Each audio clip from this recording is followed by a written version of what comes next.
बिस्मिल्लाहिर्रहमानिर्रहीम। अस्सलाम वालेकुम। मैं हूं आपका मेज़बान एडवोकेट उमर। नाज़रीन, आज हम बात करेंगे कि अरशद शरीफ कत्ल केस में अब तक क्या जो फैक्ट्स फाइंडिंग कमेटी ने जो रिपोर्ट पेश की है उसमें क्या नए जो इंकशाफात हुए हैं, और उसमें जो जीआईटी बनाई गई थी और जो honourable supreme court of Pakistan ने खुद नोटिस के ज़रिए उस केस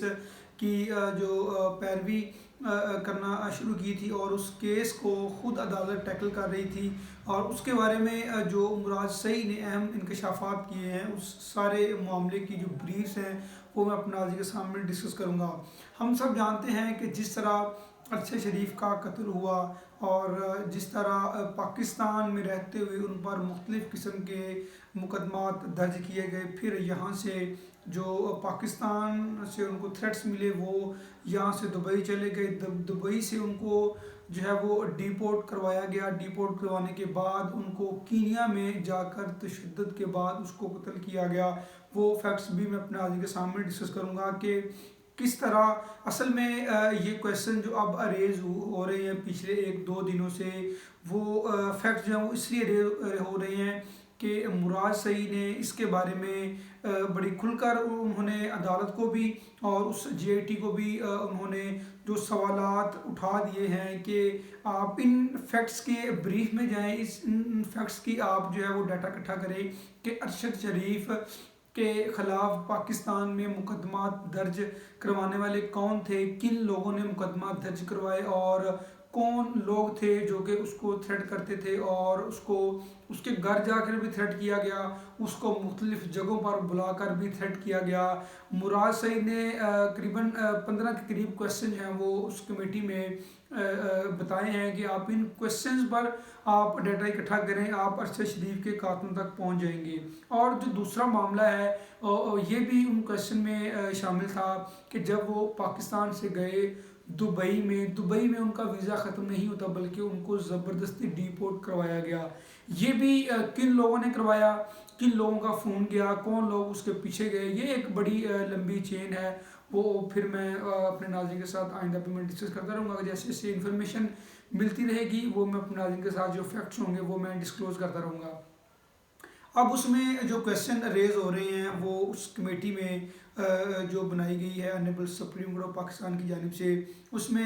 ये बताया गया है, जिसमें मुराद सईद का भी उन्होंने उनको तलब किया, उनके जो बयानात थे वो कलमबंद किए और जो फैक्ट्स इकट्ठे करने थे और तहरीरी तौर पर उन्हें जमा करवाए। और ये कहा गया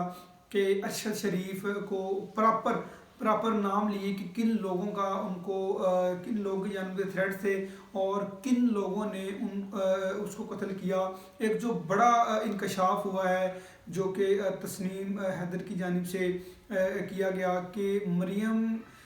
नवाज़ के सेल फ़ोन में वो उसके तशद्दुद की वीडियो देखी गई है। अरशद शरीफ कत्ल केस की प्रॉपर वीडियो भी बनी है और उसको तशद्दुद से पहले उसको शहीद करने से पहले उस पर 3 घंटे तशद्दुद किया गया और उस तशद्दुद की प्रॉपर वीडियो बनी हुई है और मरियम नवाज़ के मोबाइल में वो वीडियो देखी गई है। ये तस्नीम हैदर का दावा है कि मुस्लिम लीग नून के जो हैं मियां नवाज शरीफ और उसकी बेटी ये डायरेक्टली उस केस में मुलव्वस हैं और उसके कत्ल में मुलव्वस हैं। इसके अलावा जो पाकिस्तान में जैसे कि आर्मी अफसरान पर उनकी फैमिली की जानिब से भी नाम लिया गया कि जो आर्मी अफसरान थे उनकी जानिब से उनको थ्रेट आता गया और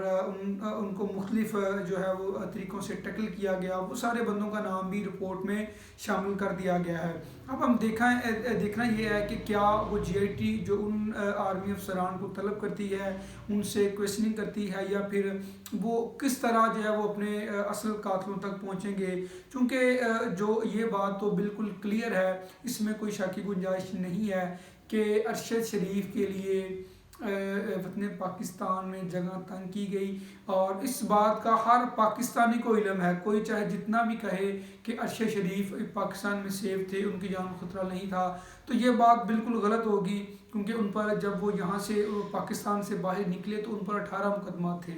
और दुबई में जो है वो भी रिकॉर्ड जो है वो अदालत को प्रोवाइड किया गया मुराद सईद की जानिब से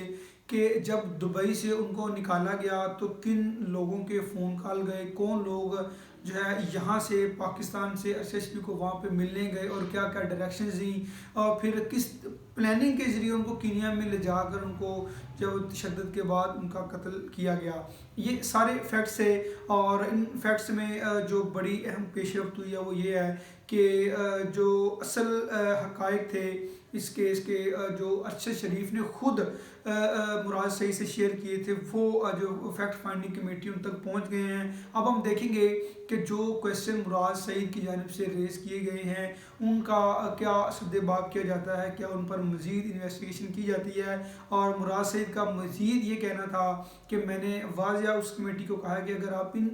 کویسچنز کی انویسٹیگیشن اور ڈیپلی آپ ان کو پروسیڈ کریں گے تو آپ ارشد شریف کے اصل قاتلوں تک پہنچ جائیں گے. اصل میں قاتل چھپے ڈپے نہیں ہیں, وہ سب کو پتہ ہے, لیکن ایک قانونی طریقہ کار ہے, ایک پروسیجر ہے, اس پروسیجر کے بعد پھر ہم جو ہے وہ متعلقہ قاتلوں تک پہنچیں گے اور وہ قاتل جو ہے وہ ایک دن سامنے آ کر ہی رہیں گے, کیونکہ ہم سب کو پتہ ہے کہ جو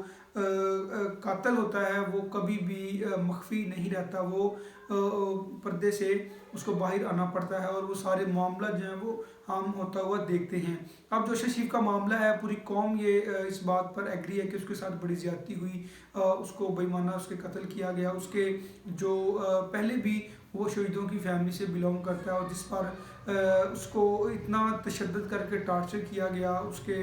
بیوی بچوں کا لحاظ نہیں رکھا گیا, اس کی بوڑھی والدہ کا بھی لحاظ نہیں رکھا گیا. تو یہ سارے معاملات جو ہیں اب یہ honourable supreme court of Pakistan کی رسپانسبلٹی ہے, ان کی ذمہ داری بنتی ہے کہ اس معاملے کو وہ کتنا ریپڈلی جو ہے وہ اس کو پرسیڈ کرتے ہیں اور ارشد شریف کے جو اصل قاتل ہیں ان کو